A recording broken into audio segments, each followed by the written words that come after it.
Today I'm going to show you how to make these chickenless shreds. We're making them from Seitan chicken, and these work really well in the likes of chicken Caesar salad, chicken curry, Chinese chicken sweet corn soup. It's a very, very versatile ingredient.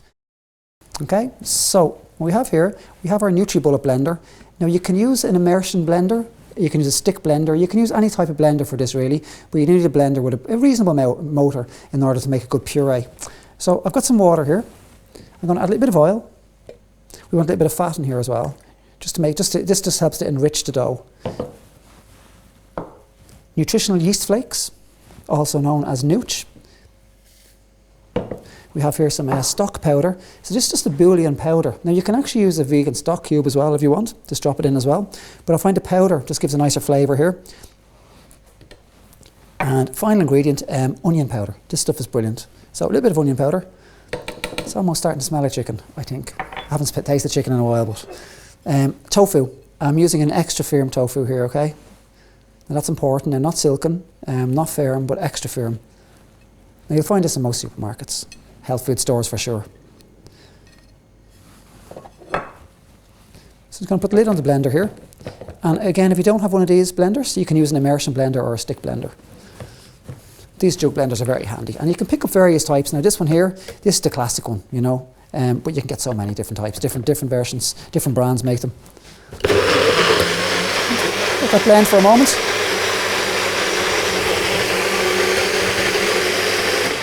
Now we have a nice smooth creamy puree here. This is our chicken base. We don't need to add anything else to this in terms of flavourings.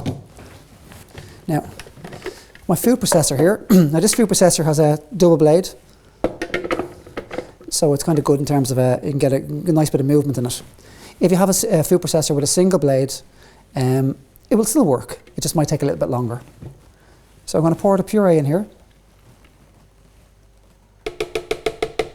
and to that I'm going to add one more ingredient. I have some Vital Wheat gluten here. This is a very, very high gluten flour. This is about 80% gluten in comparison to, let's say, bread flour, which is 13% gluten or thereabouts, or regular cream flour, which is around 8% gluten. This is a very, very high gluten content. So I'm going to add this directly into our cream here.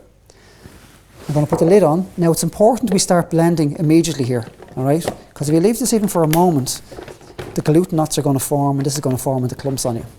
So we're going to get this on, start to puree. So as you listen, you can see after a moment, it's starting to come together into kind of, it's getting a bit scraggly. And you want to keep at this. This takes a good bit of work. You're going to leave this for about a minute. Now what you're doing by doing this is you're actually activating the gluten. The gluten is being activated, the gluten strands, and that's what's going to create the shredded effect in our chicken. So I'm literally pulverising this, and I usually keep going until the food processor, either until it stops working or until it really starts to struggle. Now I can hear by the sound of it, it's starting to struggle. It's not very happy. Look, it actually stopped itself there. Let's see, we get a little bit further.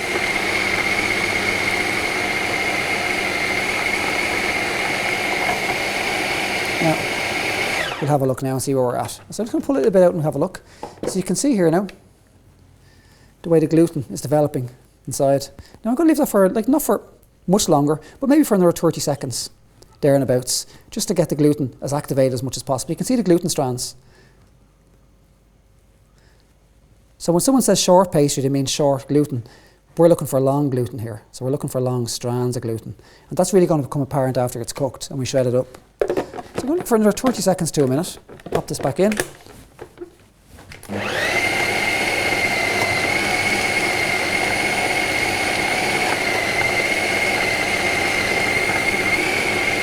Now it is starting to struggle here, you can hear the noise.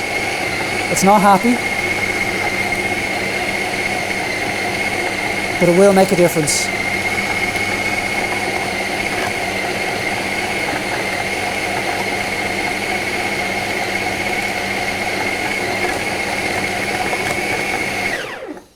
Now, here's my gluten. And now you can see the strands have gotten even longer and it's become much more elastic. That means it's ready to go. So I'm going to top this out onto my board here. So this is our gluten, this is our dough here. The gluten is very well developed. You can see how elastic it is when I stretch it. That's what we're looking for. And that's really going to become apparent after we bake it and we shred it up. Okay, so I'm just going to take the dough, and I just want to roll it into a manageable ball. So I'll just take a moment here, and what I'm doing is I'm tucking and folding. So the underside I'm tucking in, I'm rolling the overside over. This doesn't really matter too much, but it does help with the texture in the end. You can also twist it a little bit, knot it, twist it, roll it, knot it, twist it, roll it, and you get a nice kind of smooth, almost elasticy texture on the outside. So I'm just rolling and tucking, twisting, rolling, tucking, twisting, rolling and tucking. And this is really helping, as I said, to develop that gluten that little bit more. And then this is our dough, okay?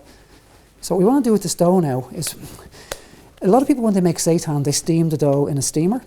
And there are various recipes online for various types of chicken like this, and a lot of time it's done in a steamer, made using slightly different ingredients. Personally, I like to bake it in the oven, but I set up a little steamer in the oven. So I'll show you what I mean now. So first of all, I take some foil.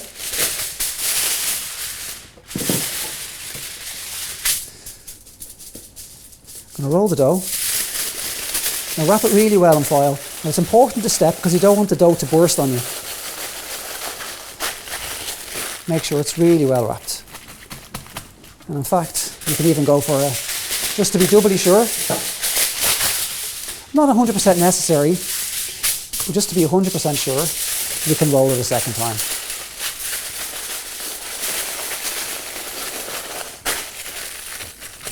And that's the dough.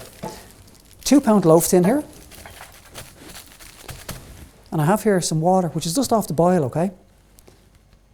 Now this is going to work as your steamer. So I'm pouring the water about halfway up the bread tin.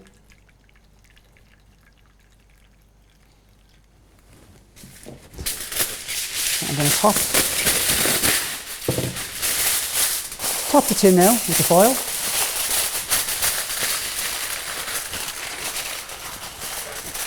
And we're going to pop this into the oven now for about an hour and 15 minutes, there and abouts, okay? We're going to bake that at about 190 degrees Celsius for about an hour and 15 minutes. And what's going to happen during that period is the water in there is going to come to a bit of a gentle boil, as such, gentle simmer, and it's going to gently steam the seitan inside. So our chicken is baked and chilled. We left it overnight after baking it in the oven for about an hour and 20 minutes in some boiling water in our makeshift kind of steam oven, which we made with our bread tin and tin foil. So let's see how it turned out. Okay, so I have the foil wrap here. Now I double wrapped this in foil, if you recall, just to make sure that it didn't expand, because what happens sometimes with seitan when you bake it is that it expands and gets very spongy and it can burst out through the foil, and it's not so nice then, the texture. But by keeping it wrapped tightly in the foil, it kind of holds it in place a little bit and it stops it from expanding too much, even if it overcooks slightly. So let's see how we get on. The big reveal. So this is our seitan chicken. It doesn't look much like a chicken, but this is what we get our shreds from. Okay, so by overworking the gluten and really kneading this into food processor, what we did was we really activated the gluten, made it quite strong. So we're hoping now when we shred this up, it's almost like it cooks in a pressure cooker. We're hoping when we shred this up, it's going to shred. So let's see. So I'm going to get my hands in here and I'm going to pull down, and I can see these shreds. It's kind of pulling away like chicken. This is like the skin. And then on the inside, let's see. Yeah, we have some chicken. So we just kind of pull it away. We can see we can shred it up here. Now it's not as shreddy as I'd like, but it's shreddy enough. So it's kind of like chicken shreds. So we're going to get a bit more here. I'll pull in a bit more. Take a bit more out from the centre. Now this is this can be used anywhere you're going to use shredded chicken. Caesar salad, for example. You could also use it in a fattoush salad. It's very nice in salads because it's cold. You could also heat it up then, and you can add it to a tomato sauce, roast pepper sauce, a bechamel. Another thing which I find is lovely in is in a crêpe. Now, there's a Florentine crêpe with like a kind of a spinach sauce. Works really well with some leeks. It's actually really nice in a chicken curry, or chicken-less curry, should I say. Anywhere you'd find you have chicken shreds or chicken pieces, this will work as a good substitute. And also, just even a chicken sandwich. You can make a chicken sandwich roll, which is very popular here in Ireland. So that's our shreds. So you can see we get a nice shred off it. It has a kind of a chicken-esque quality to it. The flavour now is probably not like chicken, but I'm not too sure. I haven't eaten chicken in many, many years. And there we are. That's our chicken shreds.